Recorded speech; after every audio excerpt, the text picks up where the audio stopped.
اعوذ باللہ من الشیطان الرجیم بسم اللہ الرحمن الرحیم۔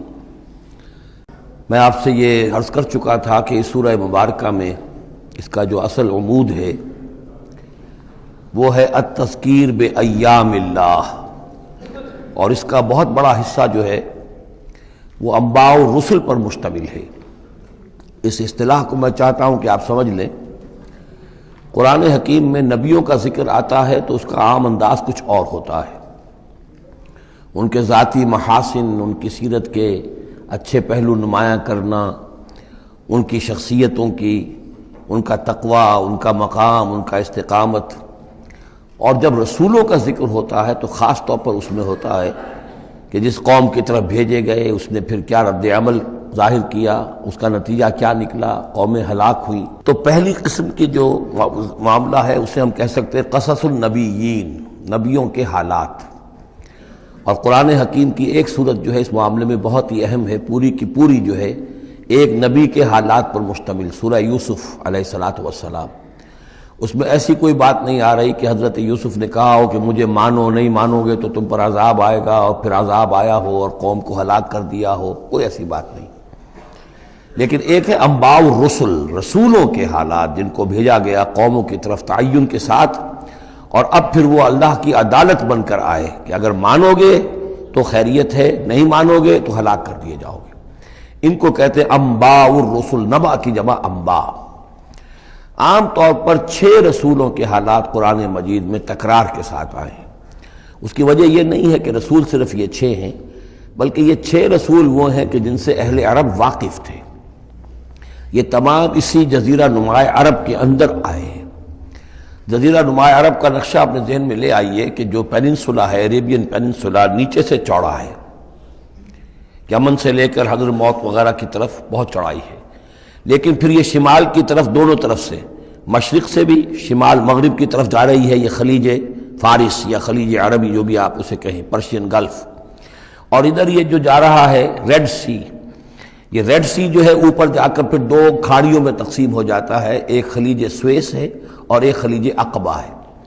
اگر آپ اس کو، یہ جو جا رہی ہے پرشین گلف اور ادھر سے جو گلف آف عقبہ ہے، ان کو اگر سیدھی لائن کھینچ دیں تو یہ اوپر جا کر مل جاتی ہے ایک جگہ پر۔ یہ کوہستانی علاقہ ہے، کردستان، آج اسے ہم کردستان کے نام سے جانتے ہیں۔ یہ جو ٹرائنگل بن گئی، بیس پورا جزیرہ نماء عرب کا، اور ادھر سے مشرقی ساحل اس کا گلف کے ساتھ ہوتے ہوئے، اور پھر وہ لائن جو آپ نے کھینچی ہے جو جا کر اوپر مل گئی کردستان میں، ادھر سے وہ ریڈ سی چلا آ رہا ہے، بحیرہ قلزم، اور اس میں سے 2 کھاڑیوں میں سے جو مشرقی کھاڑی ہے خلیج عقبہ، اس کو لے کر سیدھا اگر آپ نے جوڑ دیا تو ٹرائنگل جو بنی ہے، اس ٹرائنگل پر وہ تمام اقوام تھیں کہ جن کی طرف اللہ تعالیٰ نے ان 6 رسولوں کو بھیجا ہے کہ جن کا ذکر قرآن میں ہے۔ اس کی وجہ یہ ہے کہ جزیرہ نماء عرب تو جزیرہ نما کہلاتا ہی ہے، لیکن اس کے اوپر بھی اس ٹرائنگل کے اندر جو 2 ملک آتے ہیں، ان میں سے ایک کا نام عراق ہے، ایک کا عرب، ایک کا شام ہے، لیکن اصل میں یہ بھی ملک عرب ہی کے حصے ہیں، عراق عرب، شام عرب، اور الجزیرہ، یہ جزیرہ کہلاتا ہے، جزیرہ نما جو نیچے ہے، اور پھر عراق عرب مشرق میں، شام عرب۔ اب اس میں نوٹ کیجئے کہ سب سے پہلے رسول جن کا قرآن ذکر کرتا ہے وہ حضرت نوح علیہ السلام ہے۔ اندازہ یہ ہے، واللہ عالم، ان چیزوں کو یقین کے ساتھ نہیں کہہ سکتے، کہ یہ حضرت آدم کے تقریباً 2000 سال بعد ہیں۔ اور یہ جو ٹرائنگل کا ایپیکس ہے، اوپر کا قلعہ، یہاں یہ قوم آباد تھی جہاں حضرت نوح علیہ السلام بھیجے گئے۔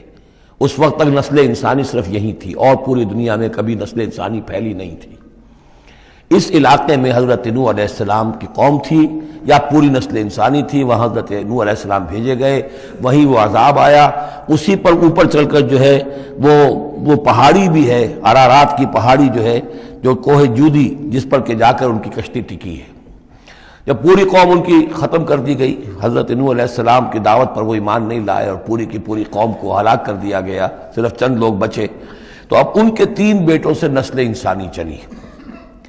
ایک بیٹا جو سام ہے وہ جنوب کی طرف اتر گیا، عراق کی طرف، یہ حضرت سام کی نسل کی اب یہ گویا کہ یہ مرکز بن گیا، اور اسی سے سامی قومیں وجود میں آئیں۔ ان سامی قوموں ہی میں سے ایک قوم عاد ہے کہ جو جزیرہ نماء عرب کے بالکل جنوب میں چلا گیا، جو اس وقت بڑا سخت ریگستان ہے، بہت ہی یعنی انتہائی خوفناک قسم کا ریگستان. لیکن اس زمانے میں یہ بڑا سرسبز و شاداب علاقہ تھا. یہاں قوم عاد آباد تھی، ان کی طرف حضرت ہود بھیجے گئے. حضرت ہود کی دعوت کو اس قوم نے رد کیا تو یہ بھی ہلاک کر دی گئی. ان کے بچے کچے لوگ اور حضرت ہود جو ہے پھر وہاں سے نقل مکانی کر کے اس ٹرائنگل کا جو مغربی جو سائیڈ ہے اس کے ساتھ ساتھ ہو کر سمود کا علاقہ جو ہے وہ جزیرہ نما عرب کا شمال مغربی گوشہ ہے، خلیج عقبہ سے نیچے اور مغربی ساحل کے ساتھ ساتھ یہ سمود کا علاقہ ہے.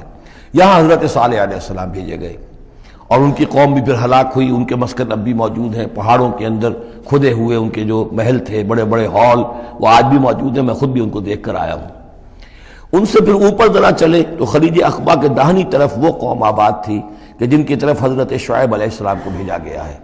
یہ ہے وہ علاقہ ان کا کہ جن کو الی مدین اخاہم شعیب مدین کا علاقہ ہے. اس سے ذرا آگے چلتے ہیں تو ڈیڈ سی آ جاتا ہے، اور یہ ڈیڈ سی کے ساتھ وہ اس کے ساحل پر وہ شہر آباد تھے سدوم اور عمورہ کہ جہاں حضرت لوط علیہ السلام بھیجے گئے.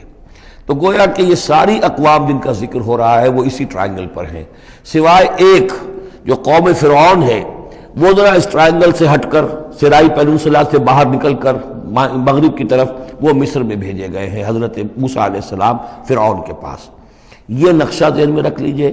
زمانی اعتبار سے یہ کہ حضرت نوح علیہ السلام پہلے رسول ہیں، پھر حضرت ہود، پھر حضرت صالح، پھر حضرت ابراہیم علیہ السلام کی بعثت ہوئی ہے. لیکن ان کا معاملہ انباء الرسل کا نہیں ہے بلکہ قصص النبیین کے انداز میں قرآن میں بیان ہوا ہے. ان کے بھتیجے ہیں جو حضرت لوط علیہ السلام، ان کو بھیجا گیا ہے. یہ جو عبورہ اور صدوم کی بستیاں تھیں انہی کے ایک بیٹے تھے مدین جن کی اولاد میں حضرت شعیب کی بعثت ہوئی ہے. انہی کے بیٹے حضرت اسماعیل تھے جن کو آباد کیا ہے حجاز میں، اور حجاز میں حضور صلی اللہ علیہ وسلم کی بعثت ہوئی ہے. انہی کے بیٹے حضرت اسحاق تھے جن کو آباد کیا فلسطین میں. ان کے بیٹے حضرت یعقوب تھے جن سے بنی اسرائیل کی نسل چلی ہے. یہ سارا اپنا ذہن میں رکھیے. اب چلیے. صدق اللہ العظیم.